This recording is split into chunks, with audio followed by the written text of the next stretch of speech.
ու առնվազն մինչև խաղաղության եւ միջպետական հարաբերությունների հաստատման մասին համաձայնագիրը Հայաստանի եւ Ադրբեջանի միջև չի ստորագրվել, մոնիտորինգի խմբի գործունեության մեջ բովանդակային փոփոխություն չի սպասվում, համաձայնագրի ստորագրումից հետո եւ վավերացումից հետո իհարկե որոշակի ձևաչափային փոփոխություններ կարող են լինել եւ կլինեն, ինչի վերաբերյալ մենք Եվրամիության մեր գործընկերների հետ ունեցել ենք եւ պատեհ պահի կունենանք ավելի գործնական քննարկումներ, ինչ վերաբերվում է TRIP նախագծին, արդեն ասացի, որ մենք հիմա շատ ակտիվ աշխատում ենք Ամերիկայի Միացյալ Նահանգների մեր գործընկերների հետ, որպեսզի հնարավորինս արագ իրականացնենք այդ նախագիծը, որովհետև ուզում եմ ընդգծել այդ նախագծի կարևորությունը Հայաստանի Հանրապետության համար։ Իմիջիայլոց շատ հետաքրքիր է, այդ նախագիծը նույնքան կարևոր է Հայաստանի համար, նույնքան կարևոր է Ադրբեջանի համար, նույնքան կարևոր է Իրան Իսլամական Հանրապետության համար, նույնքան կարևոր է Կենտրոնական Ասիայի երկրների համար, նույնքան կարևոր է Ռուսաստանի համար, ինչի վերաբերյալ արդեն պաշտոնական մեկնաբանություններ են հնչում Ռուսաստանի Դաշնությունից, նույնքան կարևոր է Վրաստանի համար, նույնքան կարևոր է Եվրամիության համար, նույնքան կարևոր է Ամերիկայի Միացյալ Նահանգների համար, նույնքան կարևոր է Չինաստանի համար։ Այս թվարկումը ինքնին նույնքան կարևոր է Թուրքիայի համար։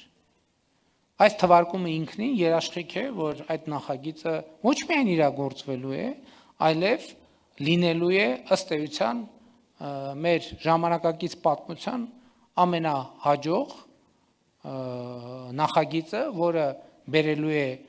եկամուտներ երկրներին, տնտեսական զարգացում, անվտանգություն եւ կայունություն։ Ես ուզում եմ անվտանգության եւ կայունության գործոններում ընդգծել փոխադարձ փոխկապվածության գործոնը որպես անվտանգության եւ կայունության եւ խաղաղության երաշխիք։ Եվ ես համոզված եմ, որ տարածաշրջանի կոմունիկացիաների բացումը համաձայն օգոստոսի 8-ի հռչակագրի այն կարևորագույն գործոնն է, որը խաղաղությանը տալու է գործնական տեսք։ Ես ելի եմ ասում, իհարկե շատ բարձր եմ գնահատում, որ այդ գործոններից մեկը հենց այսօր այս ժամերին ընթացքի մեջ է։ Ես իհարկե չգիտեմ, թե այդ գնացքը Ղազախստանից ուր է հասել, բայց գիտեմ, որ առաջիկա օրերին արդեն կհասնի Ադրբեջան, հետո Վրաստան, հետո Հայաստան։ Դա նշանակում է, որ տարածաշրջանային կոմունիկացիաների բացումը իրականություն է, եւ ես ելի ուզում եմ ի հեճուկս բոլոր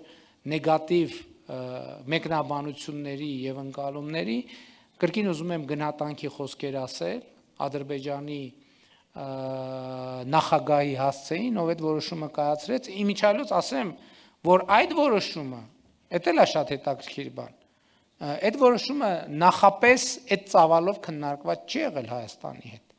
Բայց մենք գիտենք, որ Ադրբեջանի, որ կա ըմբռնում համաձայնություն, որ մի գնացք կգա, բայց դա եղել է մեր ընկալումը եղել է մի գնացքի մասին։ Եվ այն հայտարարությունը, որ հնչեց Ղազախստանում Ադրբեջանի նախագահի այցի ընթացքում,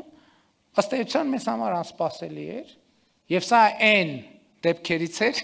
երբ Ադրբեջանից հնչում է անսպասելի, բայց շատ դրական հայտարարություն, ինչը նշանակում է, որ այնուամենայնիվ բալանսի փոփոխության շատ էական հնարավորություններ կան, առնվազն այդ վիճակագրությունը սկսել է փոխվել եւ մեր բոլորի խնդիրն է աջակցել, որ երկկողմանի իհարկե եւ բազմակողմանի այդ վիճակագրությունը ավելի շատ դրական արդյունքներ արձանագրի։